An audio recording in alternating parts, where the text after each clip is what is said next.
Olá, boa tarde, sejam todos muito bem-vindos a mais esta edição do Opinião Cidade, ao vivo aqui pela TV Rio Preto, de São José do Rio Preto, pelo canal 7 da NET, para toda São José do Rio Preto, e pelo site www.tvriopreto.tv, para todas as outras cidades brasileiras e até do mundo também, por que não? Esse programa também é transmitido pelo Facebook. Entrando no Facebook e acessando a página da TV Rio Preto, você assiste o nosso programa e, mais do que assistir, você pode interagir conosco, enviar perguntas aqui para os nossos entrevistados, fazer críticas, observações, o que você quiser fazer. E todo dia a gente incentiva você a fazer isso, a participar do nosso programa. Especialmente quando a gente trata de assuntos tão relevantes, tão importantes, que certamente vão despertar o interesse das pessoas que estão nos vendo, como é o caso de hoje. Estou tendo a honra de receber aqui no estúdio do Opinião Cidade o Dr. Paulo Miranda, cirurgião plástico, especialista em implante capilar. Um trabalho já realizado em São José do Rio Preto, e eu soube em várias outras cidades, em várias outras regiões do Brasil, inclusive, não é isso, Dr. Paulo? Muito obrigado pela sua presença em nosso programa. Eu tenho certeza que é um assunto que interessa a muita gente. Eu tenho a impressão que o implante capilar, o incômodo da calvície, deve realmente ser um incômodo para muitas pessoas. Eu imagino, eu estava até conversando com o Dr. Paulo agora, imagino que algumas pessoas enfrentem obstáculos sociais, profissionais, por conta dessa, eu chamaria de o inconveniente genético mais visível, o legado genético mais visível. E é isso mesmo, né, doutor? É um legado genético, né? Por que, então, que ocorre mais frequentemente nos homens do que nas mulheres? Mais uma vez, muito obrigado pela sua presença. Eu que te agradeço a oportunidade. Realmente, a calvície, em 95% dos casos, ela tem uma origem genética, né? E a gente acaba observando mais nos homens porque o acometimento no homem, ele é diferente da mulher. Normalmente, a mulher, ela tem uma queda mais insidiosa, a calvície mais lenta, e ela começa pelo topo da cabeça. Então, quando você olha essa mulher de frente, você ainda vê uma linha anterior bem postada, e pelo próprio penteado que as mulheres têm, né, elas conseguem jogar esse cabelo para cima, usam faixas, elas, de uma certa forma, conseguem mascarar essa calvície. Já os homens não, é mais aparente. Normalmente ele já tem a entrada, uma rarefação, e você já nota assim, a região anterior, a testa vai crescendo, né, e ele vai ficando calvo mais rápido. Mas o acometimento é muito parecido entre homens e mulheres, tanto os dois, a causa mais frequente é a causa genética. E eu estava comentando com o Dr. Paulo, antes da gente entrar aqui para o estúdio, sobre a prevalência da idade. Em que idade isso começa a ocorrer? A gente percebe, eu tive colegas, por exemplo, amigos, que próximo da adolescência, antes da idade adulta, já começou a ter sinais evidentes da calvície. Em outros casos, não, né? Esses sinais chegam já na terceira idade. Sim. Como é que é isso? Por que acontece isso, doutor? É o seguinte, como é uma doença genética, você tem uma herança materna e paterna. Quando você tem uma herança muito forte, materna e paterna, isso tende a se iniciar já em tenra idade. Então, não é infrequente nesses pacientes que têm pais muito calvos, mães com problemas de calvície, né, em que o pai dela era calvo, a mãe dela era calva. Então, a incidência nesse paciente ela é muito mais precoce. Então, não é infrequente aparecer no meu consultório pacientes de 16, 17 anos já com reclamação de uma perda de cabelos, que quanto mais cedo se inicia o processo de calvície, maior é a área a que ficará calvo. Então eu diria assim, é mais grave. Quanto mais cedo, mais calvo o paciente vai ficar. Agora, normalmente, numa evolução natural da calvície, o que eu observo é que a partir dos 28, 30 anos, é a hora que o paciente começa a me procurar. Fala, olha, estou notando que meu cabelo está ficando um pouco mais ralo, está tendo umas entradas que eu não tinha. O delator é o pente. Sim, o pente, o cabelo molhado, normalmente, eu fui na piscina e agora eu noto que meu cabelo não era assim, né? E está ficando mais ralo, a minha testa cresceu um pouquinho. Normalmente nessa fase eles começam a procurar para saber o que dá para fazer. Já um pouquinho adiante, por volta dos 35, 40 anos, eles já vêm buscando uma coisa meio que definitiva, no caso do transplante capilar, né? Mas normalmente eu diria que a história da calvície ela começa a partir dos 28, 30 anos. Puxa vida, E os primeiros sintomas são esses que o senhor disse agora há pouco, né? No pente deve aparecer, né? Na piscina, diferente da queda de cabelo, a calvície, o paciente não tem queda, ele não observa cabelos caindo. Eu acordei no meu travesseiro, tinha cabelo, tomo banho. Não, é diferente. A calvície ela se manifesta por um processo chamado de miniaturização. Os fios vão diminuindo de tamanho e de espessura. Então, em dado momento, você tem o mesmo número de fios que você tinha no passado. Porém, com tamanho muito menor e uma espessura reduzida. Então a somatória dessas espessuras já não é suficiente para cobrir a área que você tinha. Entendi. Nesse momento você tem cabelos, mas não tem cobertura. Então essa é uma fase que ainda dá para a gente intervir e bloquear esse processo. Então aí nessa fase da miniaturização entraria o tratamento clínico. Esse paciente se beneficia do tratamento e leva a essa fase, ele prolonga, ele posterga um eventual transplante. Então, por isso que muitas vezes ela é silenciosa. Diferente das mulheres que têm uma queda muito grande no cabelo normalmente, elas notam, nossa, meu cabelo está caindo, né? Isso. Então eu preciso tomar. O homem não, ele não nota isso. Então isso é muito lento. Quando ele percebe, fala, nossa, eu estou vendo o couro cabeludo, né? Essa é a forma da calvície, ela é silenciosa e quando ela aparece, às vezes o tratamento já não é tão fácil. Doutor, o senhor mencionou aí que 95% dos casos de calvície são genéticos, né? Sim. E os outros 5%? Quais os fatores que podem concorrer para isso? Existem várias causas de calvície. Você pode ter distúrbios hormonais que levam você a ter uma queda de cabelos, né? Na verdade, a gente tem as calvícies cicatriciais, algumas doenças que fazem que você perca esse cabelo e realmente ele cicatrize o couro cabeludo, são doenças inflamatórias. Nesse caso, são definitivas, o cabelo não volta mais a cair. Tem pacientes que têm, nos casos de cirurgias pós-bariátricas, né, tem um déficit nutricional muito grande. Então, assim, de início ele vai ter uma queda de cabelo, mas não é propriamente dita calvície, seria uma queda em que você consegue, em algum momento, reverter isso, né? Você tem as calvícies cicatriciais, pode ser por traumas, né, por queimadura, essas doenças principalmente lúpus, tem uma doença agora que tem um diagnóstico muito grande chamado alopecia fibrosante frontal, que explodiu, era uma doença de difícil você encontrar e hoje você tem muito, principalmente em mulheres, onde ela vai perdendo o cabelo e esse folículo piloso vai se cicatrizando, então ela não consegue regenerar. Então, assim, eu diria que fica uma margem muito pequena para as outras patologias que causam calvície. De cara, na consulta, a história do paciente já te diz, doutor, eu estou perdendo cabelo e não estou gostando. Como é que, meu pai era calvo, meu avô era calvo, então assim, pela história da consulta você já... A primeira informação A primeira informação é a primeira pergunta em que eu posso te ajudar? A segunda é, como é que é a sua família? Certo. Meu pai só tem a lateral aqui. Bom, eu já sei como é que ele vai evoluir, né? Às vezes também é interessante que isso se manifesta uma geração atrás. Meu pai não é. Mas espera aí, minha avó é. Normalmente tem alguém acompanhando e fala, o seu avô era calvo, né? Então isso já te remete a pensar na calvície. Mas, na verdade, a estatística da OMS fala em 50% dos homens calvos no mundo, por todas essas calvas, né, de queda de cabelo. E 95% desses 50% são de origem genética. Então, hoje, assim, fica praticamente os demais como diagnósticos de exclusão. E aí, mas isso é muito interessante, porque eu sempre falo que errou o diagnóstico, errou o tratamento, né? Então, também nem todo paciente tem que transplantar, nem todo paciente é candidato a uma cirurgia. Claro, o importante é consultar o médico. Primeira coisa é assim, eu quero fazer um transplante. Não é o Dr. Google não, né? Porque às vezes ele erra, né? Não o Dr. Google hoje tem trazido os pacientes para a gente muito bem preparados, o que é interessante, porque assim, ele te força a saber mais, eu acho que isso para o médico é muito interessante, porque ele te força a estudar e o paciente te faz perguntas técnicas que às vezes você fala, onde ele viu isso, né? Como que eu tive essa informação num congresso, onde que ele conseguiu?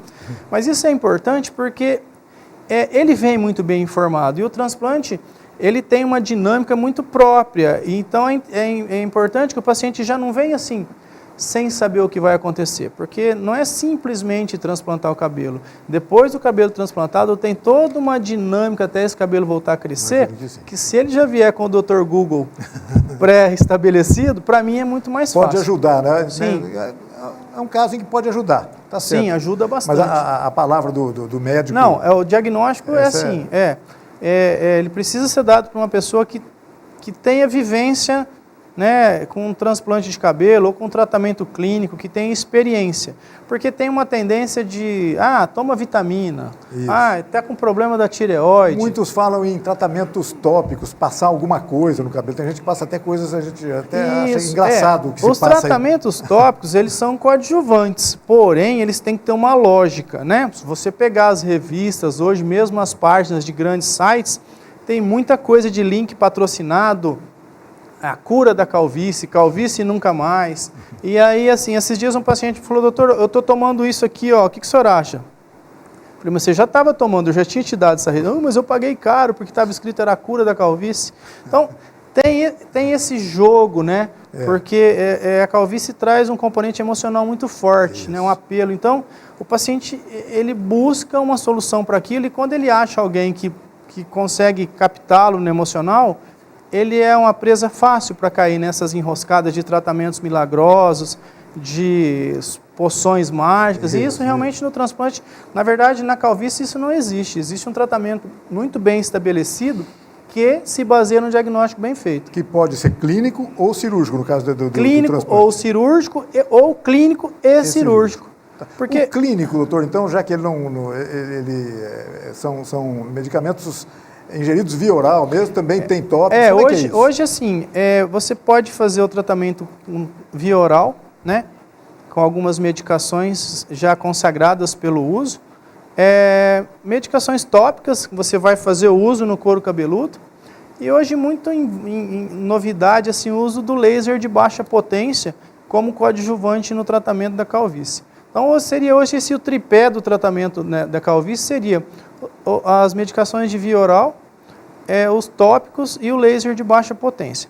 Aí você tem várias formas. Hoje tem como você colocar essa substância diretamente no couro cabeludo, injetar essa substância no couro cabeludo em doses menores, porém em concentrações maiores no lugar onde você quer que trabalhe. Porque assim, existe como eu vou te dizer, o homem é meio reticente ao uso de algumas medicações para calvície, porque se popularizou que algumas delas dão disfunção erétil, perda de libido. Então, não é fácil você trabalhar isso com o homem. Ele não quer se expor a essa medicação. Mas isso é mito? Não é mito. Algum percentual pequeno de homens realmente tem esse desconforto com a medicação. Aí cabe ao profissional, né, mudar, estabelecer uma dose. Porque realmente não tomam. E o homem é difícil, porque além dele não tomar essa medicação, ele não é aderir muito ao tratamento. Você pede para as mulheres, olha, passa esse creme aqui, esse aqui, ela passa, né? O homem, você pede para ele fazer um tratamento e fala, fiz 4 dias e depois eu esqueci.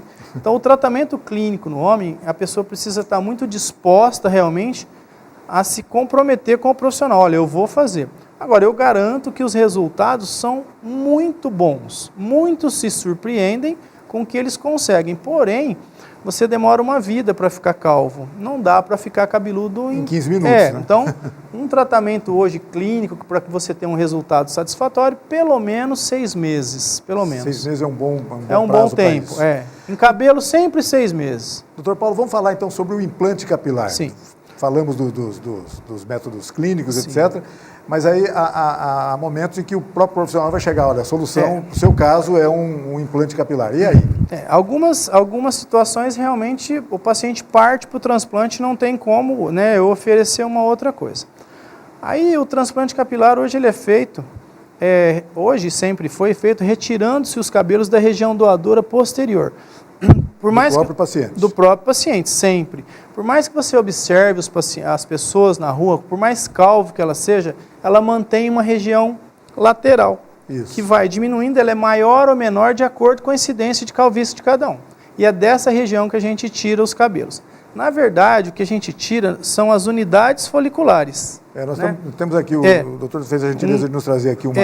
a gente não tira os cabelos, né? Nós tiramos as unidades foliculares, quer dizer, o cabelo vem com a raiz, né, ele traz toda uma unidade e ele é transplantado.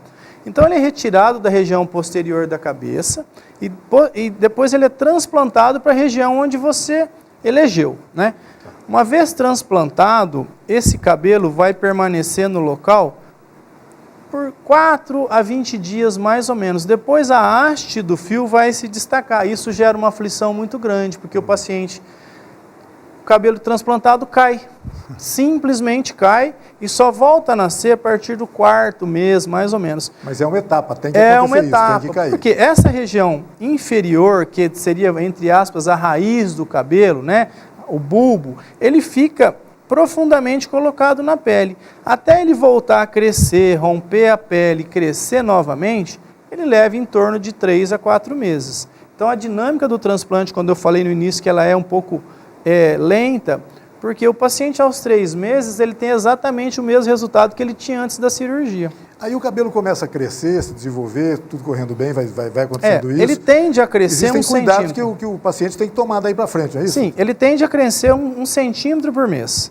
Porém, ele cresce em fases desiguais. Então, em algum momento, você vai ter cabelo crescendo, cabelo grande, cabelo que não nasceu. O resultado de um transplante, ele passa a ser favorável a partir do 6º, 7º, 8º mês. E definitivo com 1 ano.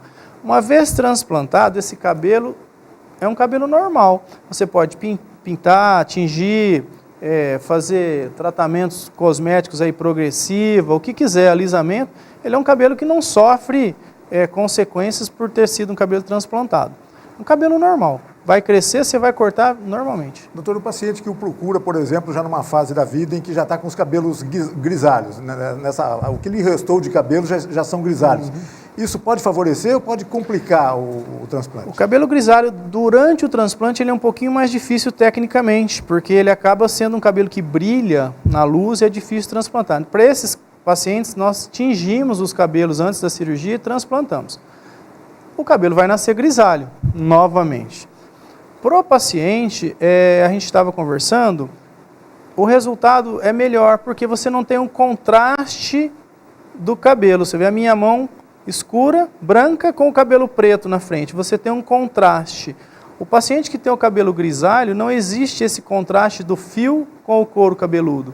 Então, a sensação que ele tem mais densidade. E é menos perceptível menos o perceptível. Né? Uma coisa interessante que você falou também de perceptível, e eu quero já jogar isso dentro do transplante, é que no passado os transplantes de cabelo eram estigmatizantes. Às vezes você via uma pessoa que tinha transplantado e você percebia que tinha algo diferente, porque era perceptível.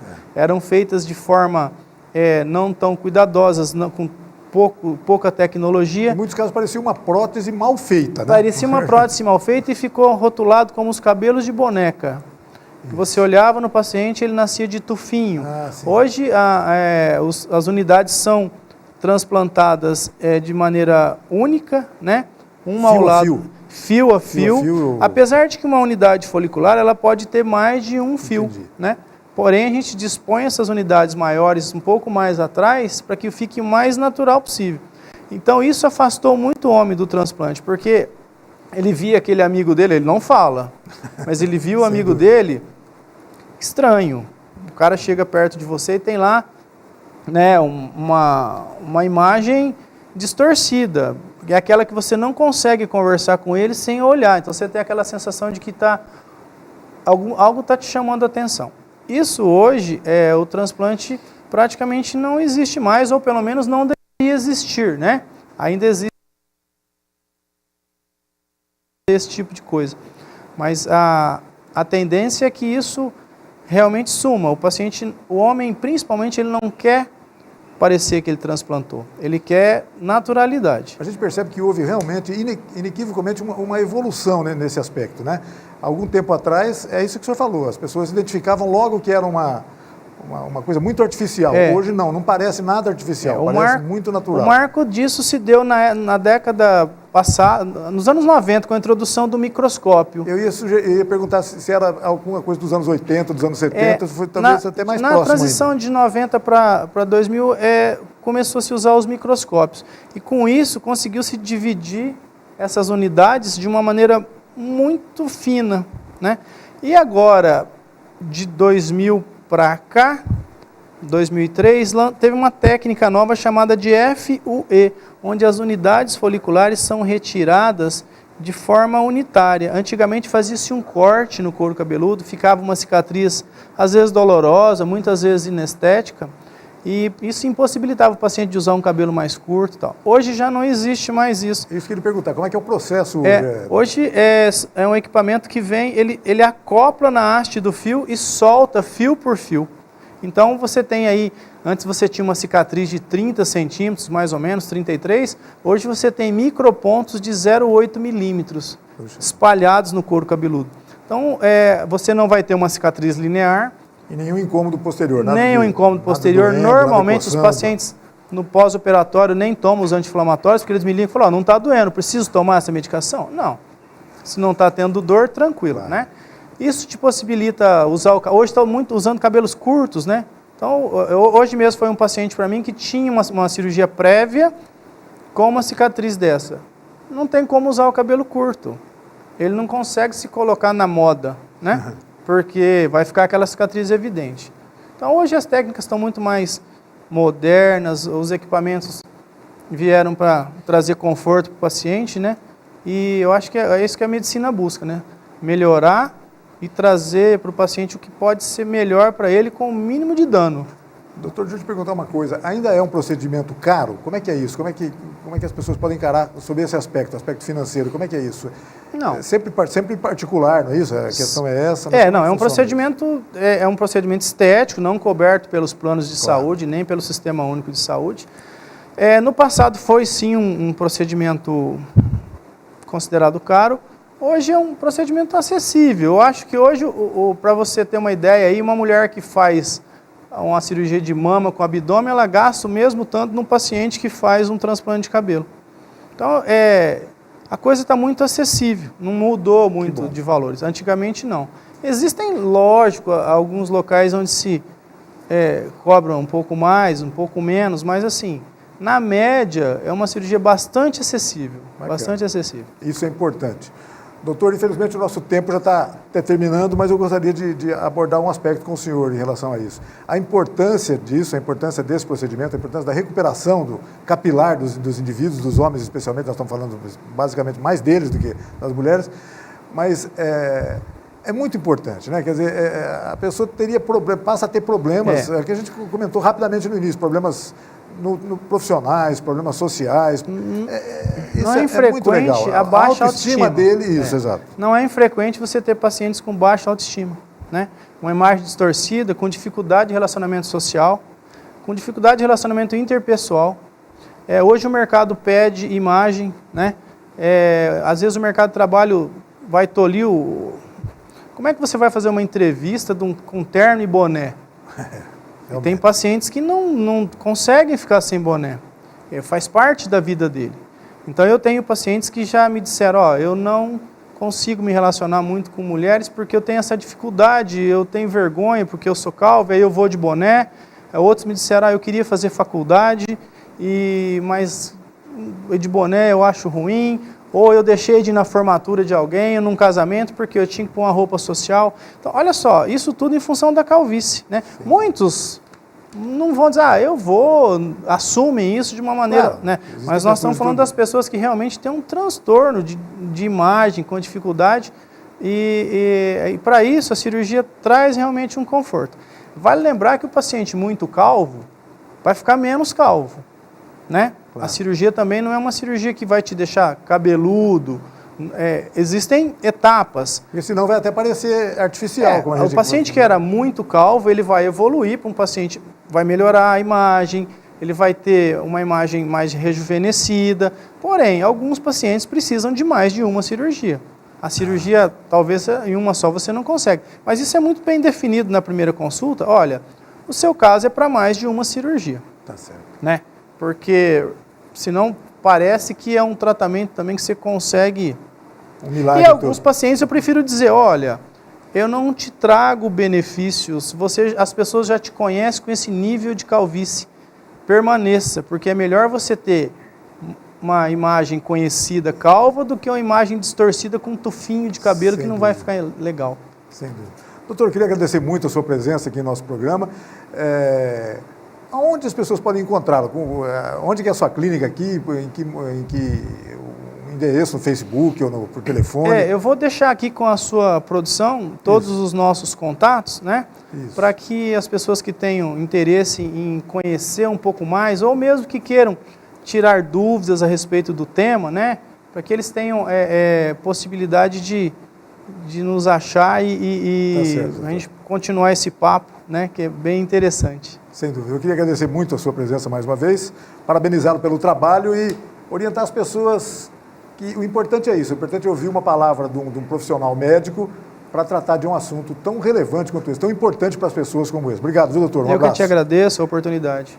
Obrigado a você que nos acompanhou em casa em mais essa edição do Opinião Cidade. Desde já, você está convidado a estar conosco novamente amanhã, a partir do meio-dia, aqui na TV Rio Preto. Até lá, um forte abraço a todos. Tchau, pessoal.